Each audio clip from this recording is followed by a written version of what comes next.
Doctor Agarwal's கண் மருத்துவமனை இலவச கண் பரிசோதனையை வழங்குகிறது. புக் அப்பாயின்மெண்ட் நவ. ஒன்றியத்தில் இருக்கக்கூடியவன் கேட்பான், யாரா அந்த பையன் அப்படின்னு கேட்பான்ல. ஒவ்வொருத்தரும் அன்பில் மகேஷ் பொய்யாமலியா மாறி நான் தாண்டா அந்த பையன் அப்படின்னு நீங்க சொல்லணும்.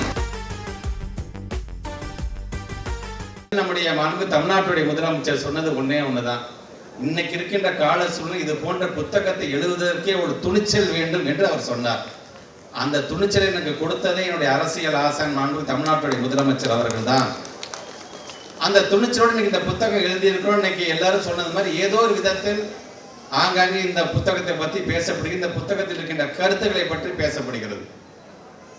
அப்ப ஒன்றியத்தில் இருக்கக்கூடியவன் கேட்பான், இன்னைக்கு இருக்கின்ற ட்ரெண்டுக்கு, உங்களுடைய ட்ரெண்டுக்கு கேட்பான். என்ன கேட்பான்? என்னடா இப்படி ஒரு மத யானைன்னு ஒரு புத்தகத்தை எழுதியிருக்கான்டா, யாரா அந்த பையன் அப்படின்னு கேட்பான்ல. அப்ப யாரா அந்த பையன் கேட்டா ஒவ்வொருத்தரும் அன்பில் மகேஷ் பொய்யாமலியா மாறி நான் தாண்டா அந்த பையன் அப்படின்னு நீங்க சொல்லணும். இது அன்பில் மகேஷ் பொய்யாமல் எழுதிய புத்தகமாக இருந்தாலும் இது உங்களுடைய புத்தகம், உங்களுடைய கல்வி சார்ந்திருக்கின்ற புத்தகம். உங்களுடைய தம்பியும் உங்களுடைய தங்கச்சியும் படிக்கிறாங்க பார்த்தீங்கன்னா, அந்த கல்வி உரிமைகள்லாம் பறிக்கப்படுகிறது பார்த்தியா, அதுக்காக எழுதப்பட்ட புத்தகம். ஆனால் இந்த புத்தகத்தை யாரா அந்த பையன் சொன்ன எல்லாரும் சொல்லுங்க நான் தாண்டா அந்த பையன் அப்படின்னு தைரியமாக நீங்க சொல்ல வேண்டும் என்பதற்காகத்தான் இதை நான் சொல்கின்றேன். பல நேரங்களில் இந்த மண்டபத்துக்கு பல்வேறு நிகழ்ச்சிக்கு நான் வந்திருக்கேன். ஏன் நம்முடைய மாண்புக்கு துணை முதலமைச்சர் ஒரு புத்தகத்தை வெளியிடுகின்ற ஒரு நிகழ்ச்சியை நான் வந்து ஒரு பார்வையாளர் கீழே உட்காந்து நான் பார்த்துருக்கிறேன். பல நேரங்களில் திருமண நிகழ்ச்சி போன்ற நிகழ்ச்சிகளுக்கும் இங்கே வந்து நான் கலந்து கொண்டு போயிருக்கிறேன் நான்.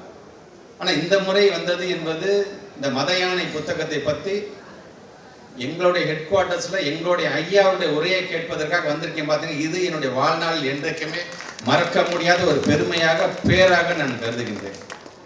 ஆக அந்த விதத்தில் இன்றைக்கு வந்திருக்கின்ற இந்த நேரம் என்பது சுயமரியாதை இயக்கம் ஏறத்தாழ 100 ஆண்டை கடந்திருக்கின்ற இந்த வேளையில் இப்படிப்பட்ட புத்தகத்தை எழுதுகின்ற அளவிற்கு நமக்கு தேவை இன்னும் இருக்கிறது என்று சொன்னால், ஐயா 90 அல்லையா 100 வயசை கடந்து நீங்க இருக்கணும், நீங்க இருந்து இந்த கருத்துக்களை பரப்ப வேண்டும் ஐயா என்பதற்காகத்தான்.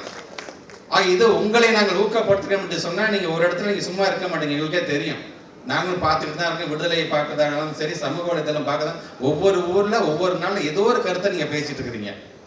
இந்த எனர்ஜி உங்களுக்கு எங்கேருந்து வருது எங்களுக்கு சத்தியமா தெரியல. ஆனா உங்களை பார்க்கும்போது எங்களை போன்ற இளைஞர்களுக்கு இன்னும் உழைக்க வேண்டும், இந்த சமுதாயத்திற்காக பாடுபட வேண்டும் என்கிற எண்ணம் எங்களுக்கு வருகிறது.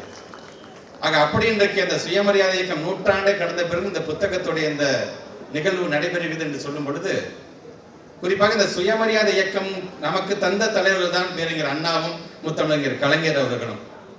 ஏன் இன்னும் பெருமையா சொன்ன தென்னிந்திய நல உரிமை சங்கமாக இருந்தாலும், சுயமரியாதை இயக்கமாக இருந்தாலும், நீதி கட்சியாக இருந்தாலும், திராவிடர் கழகமாக இருந்தாலும், திராவிட முன்னேற்ற கழகமாக இருந்தாலும், இதில் எல்லா இயக்கத்திலும் பணியாற்றியவர் தான் ஐயா புரவலர் அன்பில் அவர்கள்.